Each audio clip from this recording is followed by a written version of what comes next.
Bienvenue pour 15 minutes de lecture de la Bible. Prions.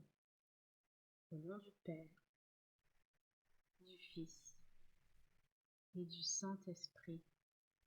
Amen. Seigneur, fais que je trouve en ta sainte écriture ma plus pure joie. Penche-toi sur mon âme, mon Dieu, lumière des aveugles et force des faibles. Ô lumière des voyants et force des forts, penche-toi sur mon âme, écoute le cri qu'elle t'adresse du fond de l'abîme. Ce n'est pas sans un dessein précis que tu as voulu que soient écrites tant de pages pleines de mystères. Fais que je t'exalte pour toutes les vérités que je découvrirai dans tes livres, que j'écoute la voix de la louange et que je m'abreuve de toi, que je médite les merveilles de ta loi depuis l'origine, quand tu créas le ciel et la terre, jusqu'au moment où nous régnerons avec toi éternellement dans ta cité sainte. Saint Augustin. L'Évangile selon saint Matthieu. Sermon sur la montagne. Les béatitudes.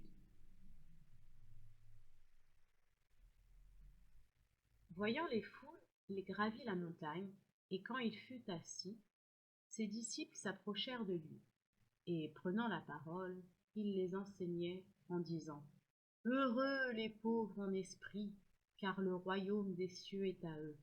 Heureux les affligés, car ils seront consolés. Heureux les doux, car ils posséderont la terre.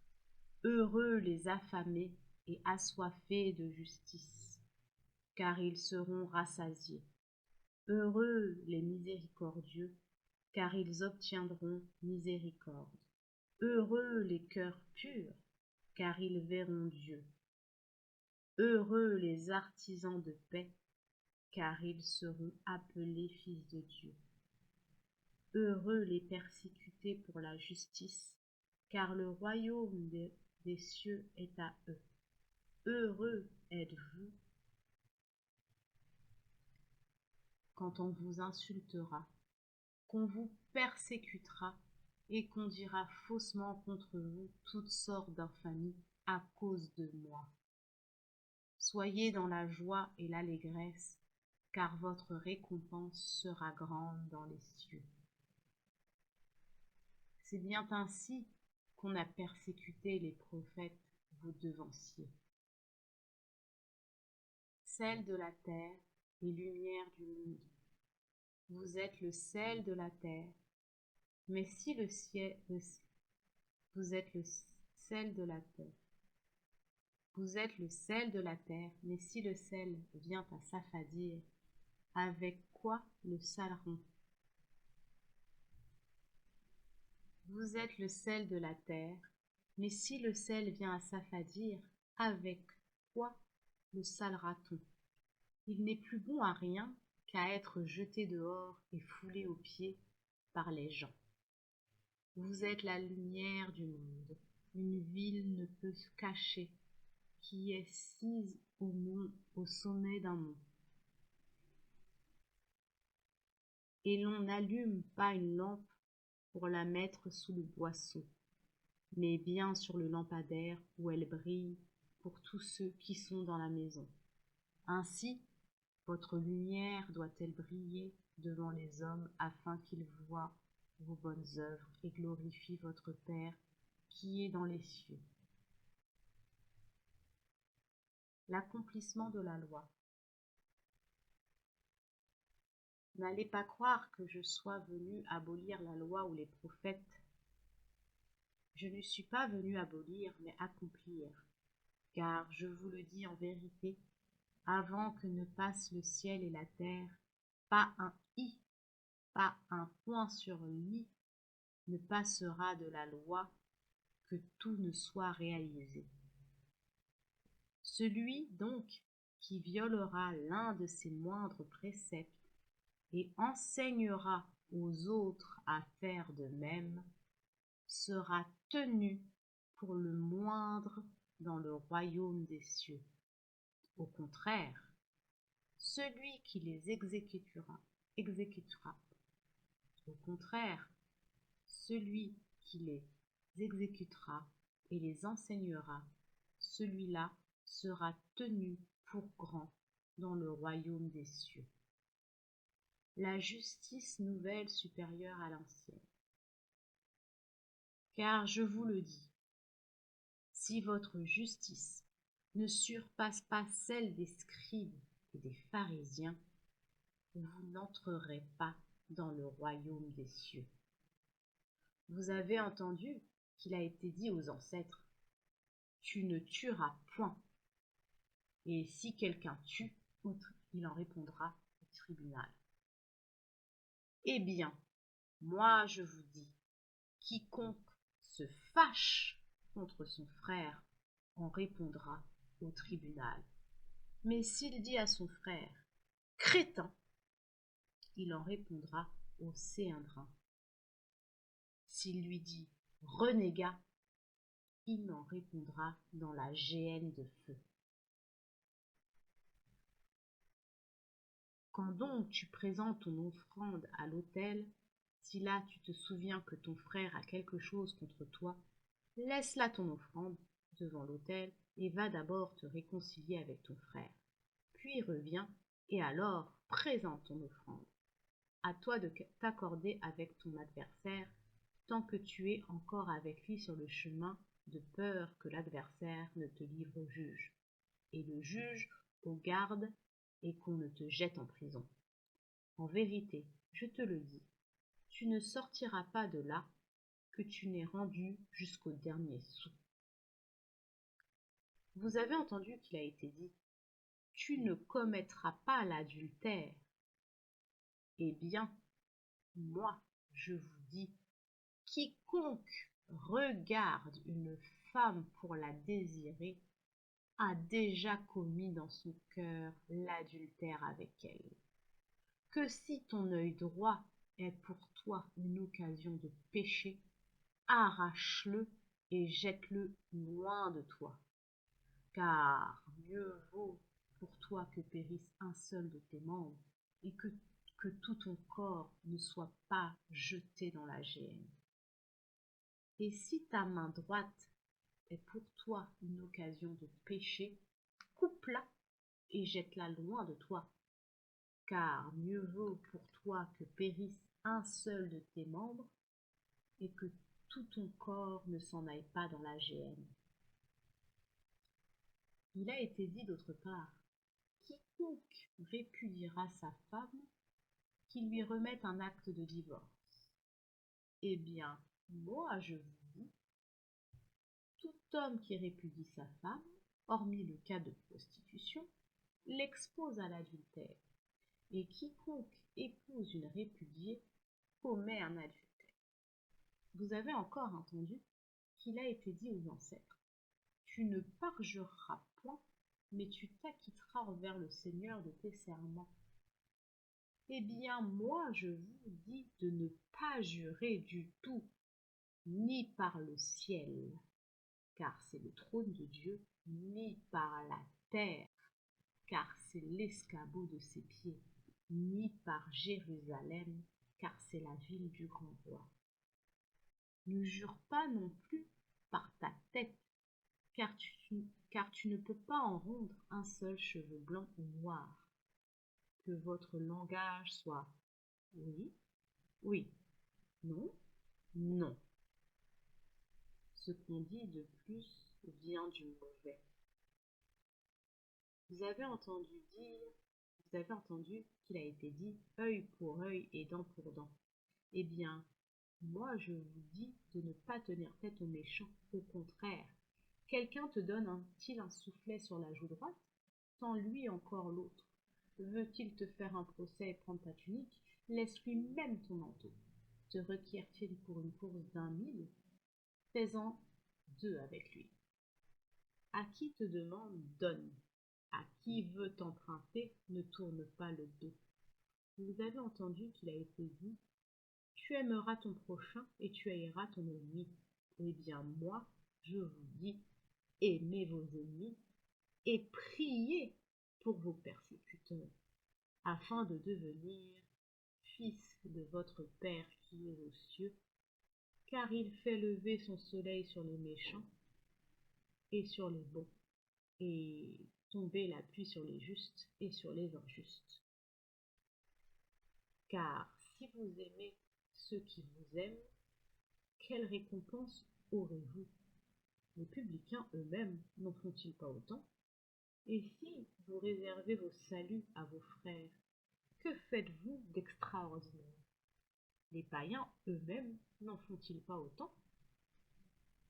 Vous donc, vous serez parfaits comme votre Père céleste est parfait. Faire l'aumône en secret. Gardez-vous de pratiquer votre justice devant les hommes pour vous faire remarquer d'eux. Sinon, vous n'aurez pas de récompense auprès de votre Père qui est dans les cieux. Quand donc tu fais l'aumône, ne va pas le claironner devant toi. Ainsi font les hypocrites dans les synagogues et les rues, afin d'être glorifiés par les hommes. En vérité, je vous le dis, ils tiennent déjà leur récompense. Pour toi, quand tu fais l'aumône, que ta main gauche ignore ce que fait ta main droite, afin que ton aumône soit secrète, et ton Père qui voit dans le secret te le rendra. Prie en secret. Et quand vous priez, ne soyez pas comme les hypocrites. Ils aiment pour faire leurs prières à se camper dans les synagogues et les carrefours afin qu'on les voie. En vérité, je vous le dis, ils tiennent déjà leur récompense. Pour toi, quand tu pries, retire-toi dans ta chambre, ferme sur toi la porte et prie ton Père qui est là dans le secret. Et ton Père qui voit dans le secret te le rendra. La vraie prière, le pater. Dans vos prières, ne rabâchez pas comme les païens. Ils s'imaginent qu'en parlant beaucoup, ils se feront mieux écouter. N'allez pas faire comme eux, car votre Père sait bien ce qu'il vous faut, avant que vous ne lui demandiez. Vous donc, priez ainsi. Notre Père, qui est dans les cieux, que ton nom soit sanctifié, que ton règne vienne, que ta volonté soit faite sur la terre comme au ciel. Donne-nous aujourd'hui notre pain quotidien. Remets-nous nos dettes, comme nous-mêmes avons remis à nos débiteurs. Et ne nous laisse pas entrer en tentation, mais délivre-nous du mauvais. Oui, si vous remettez aux hommes leurs manquements, votre Père céleste vous remettra aussi. Mais si vous ne remettez pas aux hommes, votre Père non plus ne vous remettra pas vos manquements. Jeûnez en secret. Quand vous jeûnez, ne vous donnez pas un air sombre comme font les hypocrites. Ils prennent une mine défaite pour que les hommes voient bien qu'ils jeûnent. En vérité, je vous le dis, ils tiennent déjà leur récompense. Pour toi, quand tu jeûnes, parfume ta tête et lave ton visage pour que ton jeûne soit connu non des hommes, mais de ton Père qui est là dans le secret. Et ton Père qui voit dans le secret te le rendra. Le vrai trésor. Ne vous amassez point de trésors sur la terre, où la mythe et le ver consument, où les voleurs percent et le cambriolent, mais amassez-vous des trésors dans le ciel. Là, point de mythe ni de ver qui consument, point de voleurs qui perforent et cambriolent. Car où est ton trésor, là sera aussi ton cœur. L'œil, lampe du corps. La lampe du corps, c'est l'œil. Si donc ton œil est sain, ton corps tout entier sera lumineux. Mais si ton œil est malade, ton corps tout entier sera ténébreux. Si donc la lumière qui est en toi est ténèbre, quelle ténèbre! Dieu et l'argent. Nul ne peut servir deux maîtres. Ou il haïra l'un et aimera l'autre, ou il s'attachera à l'un et méprisera l'autre. Vous ne pouvez servir Dieu et l'argent. S'abandonner à la providence. Voilà pourquoi je vous dis, ne vous inquiétez pas pour votre vie de ce que vous mangerez, ni pour votre corps de quoi vous le vêtirez. La vie n'est-elle pas plus que la nourriture, et le corps plus que le vêtement?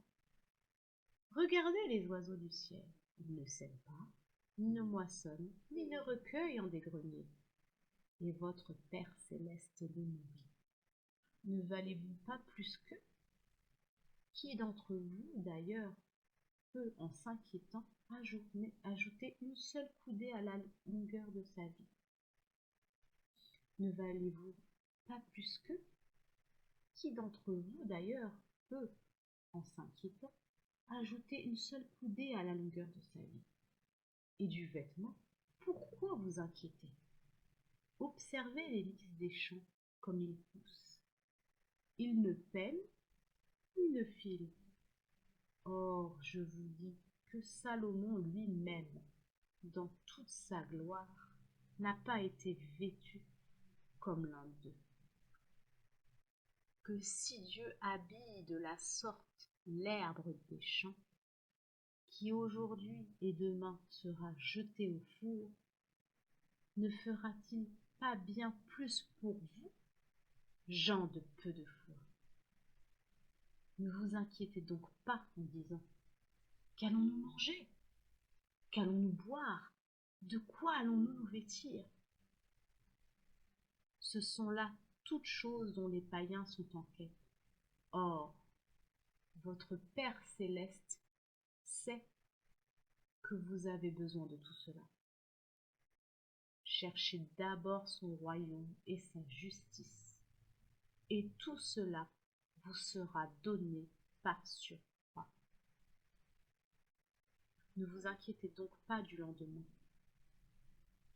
Demain s'inquiétera de lui-même. À chaque jour suffit sa peine.